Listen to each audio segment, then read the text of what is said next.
Halo semuanya, selamat datang di sesi bedah materi kita kali ini. Pernah kepikiran nggak sih kalau pendidikan itu nyatanya membentang jauh melampaui tembok-tembok sekolah yang biasa kita kenal? Nah, hari ini kita bakal kupas tuntas sebuah riset menarik dari Yeyen yang membahas hal itu. Yuk, langsung aja kita mulai. Coba bayangkan sejenak. Kita sering banget beranggapan kalau pendidikan itu otomatis dimulai saat kita masuk kelas 1 SD, terus kelar begitu kita pakai toga kelulusan. Tapi, gimana kalau saya bilang, pembelajaran yang justru paling krusial itu terjadinya benar-benar di luar lini masa waktu tersebut. Menarik kan?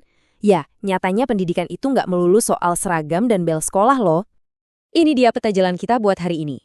Kita bakal bahas fakta bahwa pendidikan itu lebih dari sekedar sekolah formal, kenalan sama pendidikan nonformal dan pendidikan anak usia dini, terus kita bongkar gimana manajemen pendidikannya.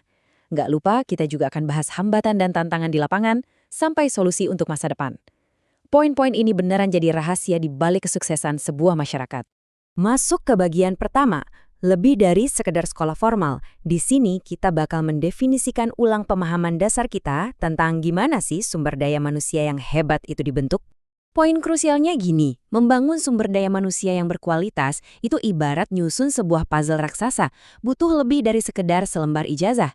Kita butuh banget kepingan-kepingan dari pembelajaran luar sekolah dan intervensi sejak usia dini buat melengkapi gambaran besarnya.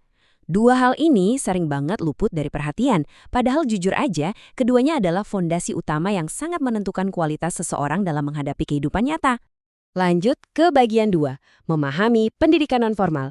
Kita bakal lihat gimana sih konsep luar biasa tentang belajar sesuai kebutuhan ini beneran dipraktekkan langsung di lapangan.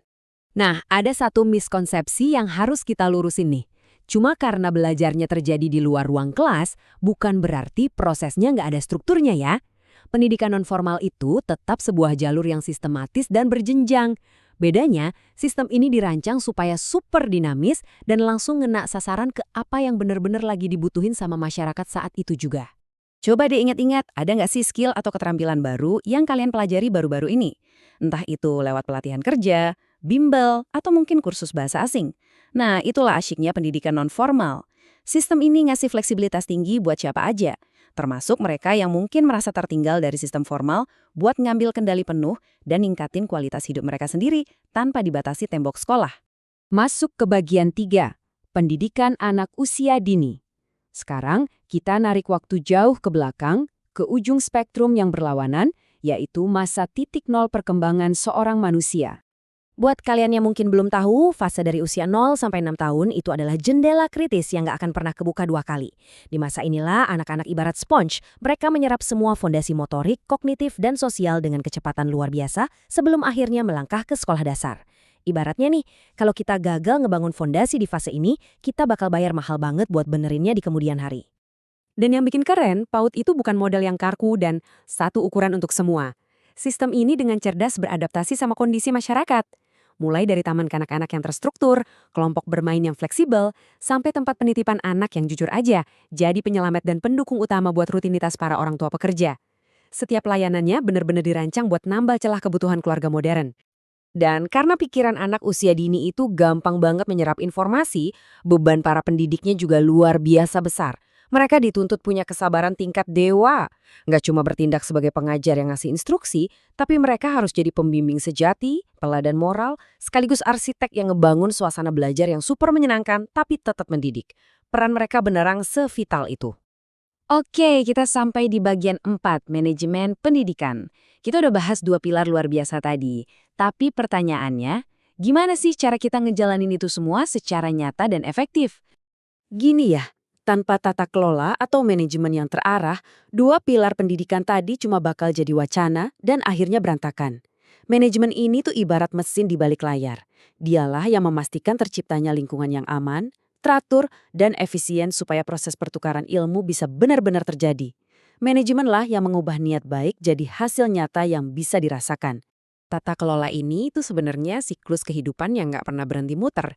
Dimulai dari bikin visi atau perencanaan di atas kertas, lanjut ke bagi-bagi tugas, eksekusi nyata di lapangan, lalu diawasi dengan ketat. Dan puncaknya, evaluasi yang jujur buat melihat apakah program kita benar-benar ngubah hidup pesertanya. Kalau ada yang kurang pas, siklus ini bakal balik lagi buat memperbaiki diri. Bagian 5. Hambatan dan tantangan. Tentu aja, bahwa konsep yang rapi dan mulus dari atas kertas ke medan tempur di dunia nyata, itu ceritanya bakal beda banget kan? Di lapangan, kita sering banget nabrak tembok gede. Mulai dari dompet pendanaan yang kering, fasilitas yang minim banget, masalah fundamental seperti kurangnya guru profesional, sampai minimnya kesadaran publik itu sendiri.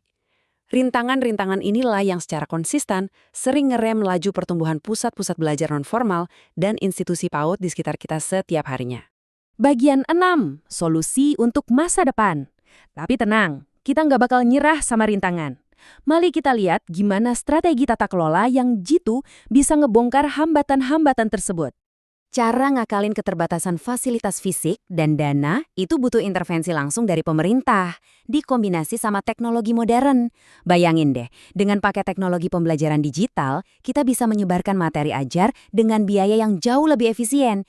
Ini benar-benar bisa mendobrak tembok batasan fisik dan menciptakan akses belajar yang dinamis, dimanapun dan kapanpun. Terus, buat merespon krisis sumber daya manusianya, solusinya bukan sekedar asal rekrut orang banyak. Kita harus benar-benar genjot pelatihan buat tenaga pendidik yang udah ada. Ditambah lagi, kita wajib ngampanyein nilai pendidikan ini secara masif supaya seluruh lapisan masyarakat mau bergandengan tangan ngebentuk ekosistem dukungan yang super solid. Jadi, kesimpulan inti dari semua pembahasan kita tuh jelas banget. Ketika kita merencanakan dan mengelola kedua sistem ini dengan benar-benar mantap, kita itu lagi nggak sekedar ngajarin orang baca tulis. Jauh lebih besar dari itu. Kita sebenarnya sedang merakit sebuah masyarakat yang tangguh, super kompeten, dan kebal terhadap disrupsi di masa depan. Sebagai penluput sesi bedah materi ini, coba deh renungkan satu hal ini. Kalau memang proses belajar manusia itu nyatanya nggak pernah berhenti dari ayunan bayi sampai akhir hayat, seberapa baik sih kita udah ngaspal jalan raya pembelajaran ini buat dilewati sama generasi selanjutnya? Sebuah pertanyaan yang wajib banget kita cari jawabannya bersama. Terima kasih sudah bergabung, dan sampai jumpa di pembahasan seru kita berikutnya.